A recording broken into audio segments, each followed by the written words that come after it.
No passado, isso seria tratado como teoria da conspiração. Mas agora, o PT não tem o menor problema em expor publicamente e sem constrangimento o seu plano de poder. Este é o Visão Libertária, sua fonte de informações descentralizadas e distribuídas. Esse artigo foi escrito por Quintessência, revisado e narrado por Coreia com K. O PT, o Partido dos Trabalhadores que Não Trabalham, está desenvolvendo o seu plano para reeleger Lula em 2026 e garantir a permanência de sua gangue no poder indefinidamente. Não é teoria da conspiração, nem intriga da oposição. O próprio PT deixou isso bastante claro, com a publicação de sua mais nova resolução do Diretório Nacional, no dia 30 de agosto. Segundo o documento, o objetivo do partido para o médio e longo prazo é defender o projeto democrático popular e fortalecer o governo Lula. Conhecemos bem esse jogo de palavras petista, que esconde interesses mais do que espúrios. Mas qual será o método usado por essa gente para fortalecer o governo do Molusco? Bem, o partido vai se valer principalmente das eleições do próximo ano, para garantir a reeleição do Lula em 2026.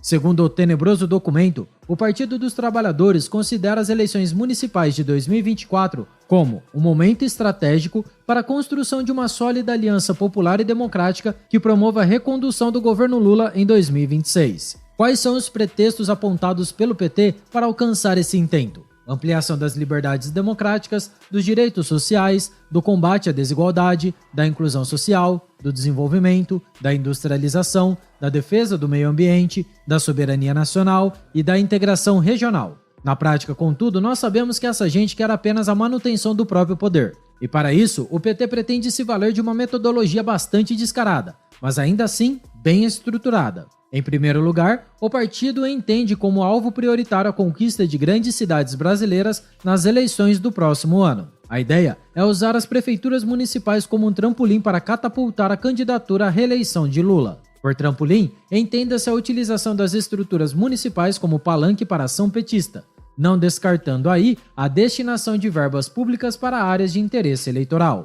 E como uma mão lava a outra, a estratégia apresentada pela resolução do PT é usar hoje a máquina federal para estruturar as campanhas municipais.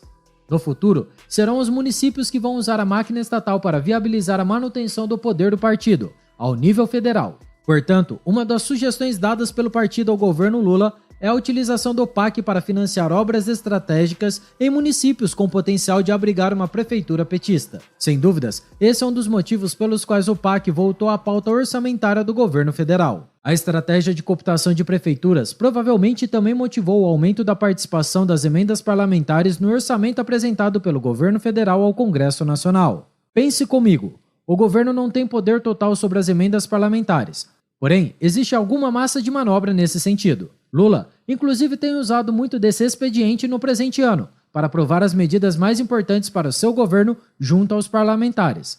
Não é impossível pensar em um cenário no próximo ano em que o governo federal faça a liberação das emendas parlamentares dos seus aliados políticos antecipadamente, deixando a liberação dos valores destinados aos seus adversários para o período pós-eleições. E como bem sabemos, verbas parlamentares são muito usadas para tocar empreendimentos públicos ao redor do Brasil, em benefício do capital político de prefeitos e vereadores. No fim das contas, é sempre assim que funciona o Estado. Uma mão lava muito bem a outra. A segunda estratégia sugerida pelo PT é o aumento de impostos. Pois é, nenhuma novidade aí. Segundo o partido, esse aumento é necessário por dois motivos. Primeiro, satisfazer a necessidade de trazer receitas para o orçamento da União, e segundo, por ser uma questão de justiça social, garantindo a capacidade do governo para garantir saúde e educação para a população. Eu sei, parece até piada, mas esse é e sempre foi o modus operandi do Partido dos Trabalhadores. A resolução do PT também entende como necessidade prioritária o controle dos militares pelo governo, para desarticular qualquer tentativa golpista por parte dos milicos.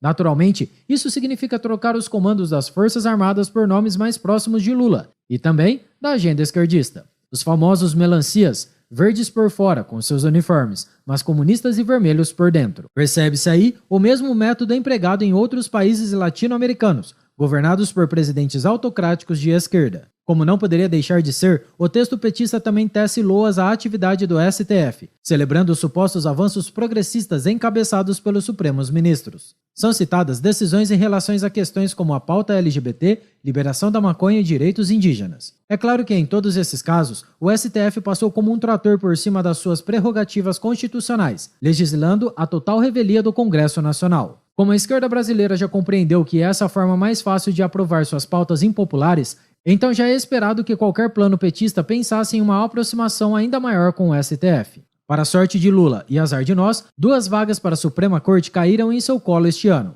Uma delas foi preenchida pelo seu advogado pessoal. E agora acredita-se que ou Flávio Dino ou o famoso Bessias irão ocupar a segunda. Com mais 2 aliados no STF, Lula terá um caminho muito mais fácil pela frente, não tenha dúvidas. Aproveita a oportunidade, inclusive, para parabenizar todos os isentões que permitiram o retorno do Lula ao poder, se esquecendo dessas 2 indicações que o presidente eleito em 2022 poderia fazer. Além desses pontos, porém, o Partido dos Trabalhadores ainda exige dos candidatos da legenda ou daqueles a serem apoiados pelo PT um compromisso real com suas pautas progressistas. É óbvio que, como sempre acontece, o núcleo duro do partido não está nada contente com o posicionamento de alguns deputados da base aliada, e menos ainda com recentes decisões proferidas por Cristiano Zanin.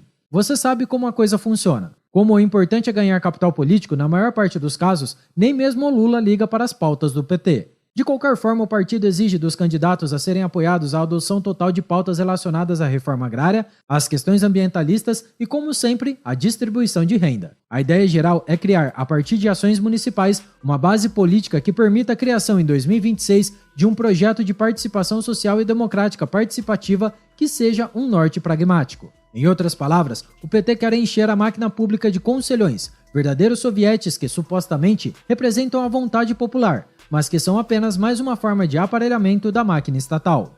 Bem, que o PT tentará se perpetuar no poder, disso ninguém tem dúvidas. Afinal de contas, foi exatamente isso que Lula e sua gangue realizaram no passado, assim que assumiram a presidência da República. Embora o Partido do Molusco se considere muito importante, afirmando que o PT se tornou a principal força política do país em defesa da democracia, da soberania nacional e dos interesses populares, o fato é que eles estão com grandes receios. E isso é especialmente verdade no que se refere às eleições municipais do próximo ano, que para o PT podem ser um verdadeiro tudo ou nada. A grande pergunta, portanto, não é se a máfia petista tentará se manter no poder. A questão é, será que, seguindo essas resoluções recentemente divulgadas pelo próprio partido, a estratégia de manutenção do poder funcionará? E a verdade é que, provavelmente, toda essa ideia não dará em absolutamente nada. Isso porque tudo o que foi apresentado pela resolução do PT é um grande conjunto de ideias mais batidas em matéria de política e que representam um modelo que já faliu há um bom tempo. A esquerda, de forma geral, ainda não compreendeu o atual modelo de discussões políticas e formação de opinião. Eles ainda acham possível controlar o imaginário popular por meio de pautas demagógicas e cooptação política. A verdade, porém, é que, no atual cenário de informação barata e de rápida circulação, o debate político é realizado por milhares de agentes independentes que expõem suas opiniões de maneira descentralizada. Resoluções, comitês, determinações partidárias, nada disso é relevante para os resultados políticos dos tempos atuais. Pense, por exemplo, nos candidatos eleitos no ano passado. À exceção do próprio Lula, sendo uma aberração jurídica acima de qualquer coisa, mesmo os candidatos de esquerda que se elegeram expressivamente o fizeram por sua capacidade de atingir seu eleitorado utilizando-se da informação descentralizada e distribuída. Ao divulgar seu maquiavélico plano de poder, o que o PT do Lula conseguiu foi justamente dar visibilidade às suas intenções. Agora, todos sabemos que não é a teoria da conspiração. O partido dos trambiqueiros realmente quer se manter no poder indefinidamente. Porém, para o bem de todos nós, é bem provável que, graças à informação descentralizada e distribuída, esse tiro saia pela culatra. Obrigado por sua audiência. Se você gostou desse vídeo, clique no ícone de curtir abaixo e compartilhe em sua rede social. Caso deseje ser notificado de outros vídeos, inscreva-se no canal e depois clique no ícone da campainha. Até a próxima e tchau, obrigado!